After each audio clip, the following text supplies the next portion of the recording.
तर काँग्रेस आणि शिवसेनेमध्ये अशी कोणतीही धुसफूस नाही असं खासदार संजय राऊत यांनी म्हटलंय। मात्र शिवसेना 23 जागांवर लढणार ही भूमिका कायम आहे असंही त्यांनी सांगितलेलं आहे। एखाद्या जागेवर काँग्रेस राष्ट्रवादीचा दावा असेल तर त्यावर चर्चा होऊ शकते असंही त्यांनी सांगितलं। काँग्रेसची कोणत्याही फॉर्म्युलावर चर्चा झाली नाही, जिंकेल त्याची जागा हे सूत्र तीनही पक्षांचं आहे असं संजय राऊत म्हणाले। 48 जागा या महाराष्ट्रामध्ये आहेत आणि त्या जागांचं वाटप जे आहे हे मेरिटनुसारच होईल। आमचं सूत्र पहिल्यापासून आहे, जिंकेल त्याची जागा, आकडा वाढवायला जागा नाही।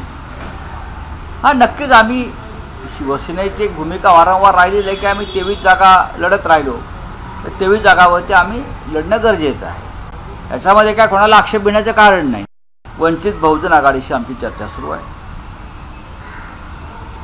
बाळासाहेब आंबेडकरांनी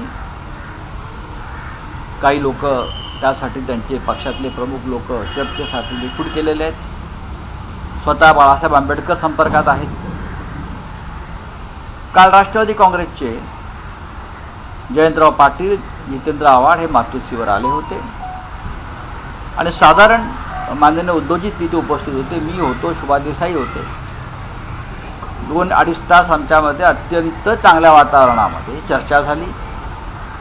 चर्चा जागा वाटपावरूनच झाली। एबीपी माझा, उघडा डोळे बघा नीट।